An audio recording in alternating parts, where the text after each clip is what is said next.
Bonjour à tous et bienvenue dans ce module d'introduction.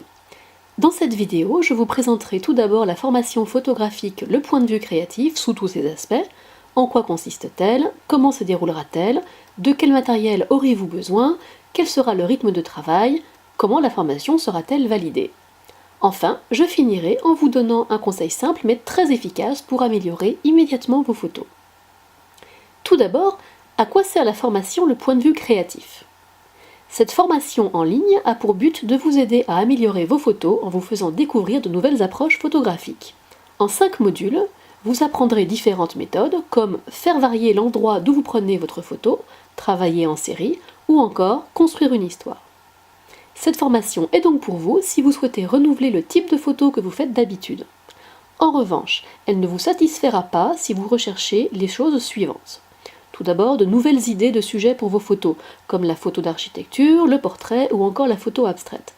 Pour cela, je vous renvoie par exemple à l'excellent ouvrage d'Anne-Laure Jacquard, 52 défis photographiques pour le photographe, qui vous donnera une foule d'idées. D'autre part, cette formation n'est pas pour vous si vous souhaitez une formation technique, portant sur les modes semi-automatiques de votre appareil, abordant les notions de vitesse, d'ouverture, de mesure de la lumière, etc. Pour cela, je vous conseille de lire et regarder les cours en ligne de Laurent Breillat, clair, progressif et très bien fait. Autrement dit, la formation Le point de vue créatif portera sur la manière dont vous photographiez dans une perspective artistique. Pour cela, comment va-t-on travailler ? Au cours de cette formation qui durera tout l'automne, vous ferez successivement 5 exercices correspondant à des modules de 2 ou 3 semaines.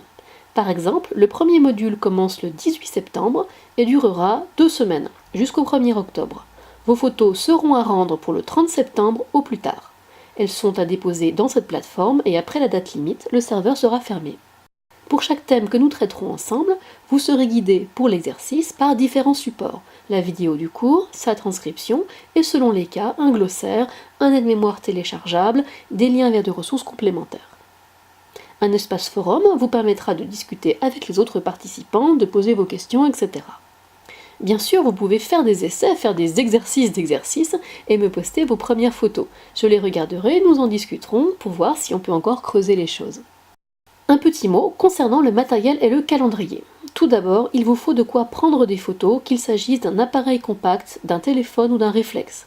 Aucun exercice ne vous demandera de connaître les réglages manuels de votre appareil, tous peuvent se faire avec le mode automatique. Vous pouvez donc parfaitement suivre cette formation même si vous vous percevez comme amateur ou débutant.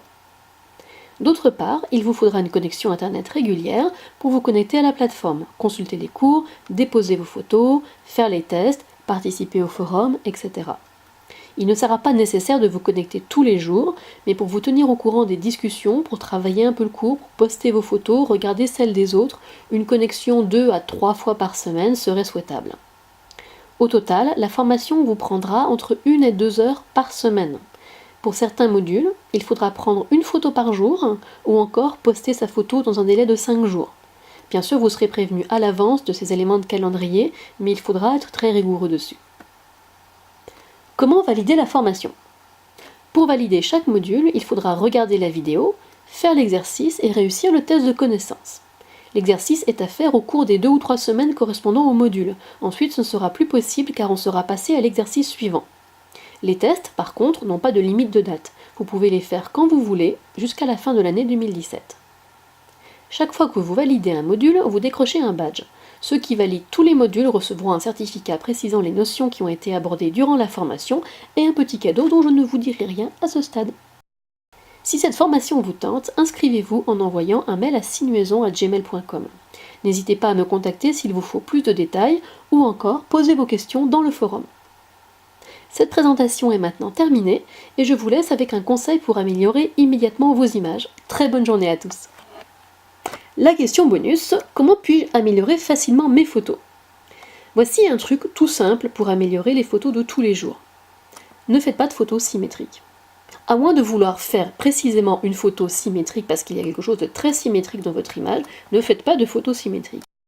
Au contraire, cherchez à faire une photo asymétrique, pour qu'il y ait 2 éléments en balance, du sombre et du clair, de l'occupé et du vide, du haut et du moins haut, etc.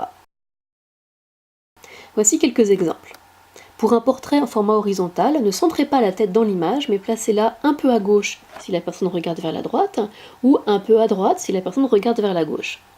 De cette manière, il y aura de l'espace dans la direction où la personne regarde et la photo aura plus d'impact. Pour un paysage, évitez de faire moitié-moitié. Faites plutôt un tiers, deux tiers, selon ce qui est le plus intéressant. Si vous avez un ciel nuageux sur une mer toute plate, privilégiez le ciel. Si vous avez un ciel tout bleu sur une montagne, privilégiez la montagne. En règle générale, quand il y a dans l'image quelque chose qui l'encombre, qui prend de la place, qui en impose, par exemple un sommet de montagne, une tour, un arbre, etc., ne mettez pas cette masse au milieu. Essayez plutôt de décaler le cadre de manière à avoir quelque chose de plus léger pour compenser, comme une colline plus basse, un bâtiment bas, un pré. Faites contraster de l'horizontal avec du vertical. Donc en ne faisant pas des photos symétriques mais en cherchant une manière de déséquilibre, vous aurez des photos beaucoup plus percutantes et beaucoup plus jolies.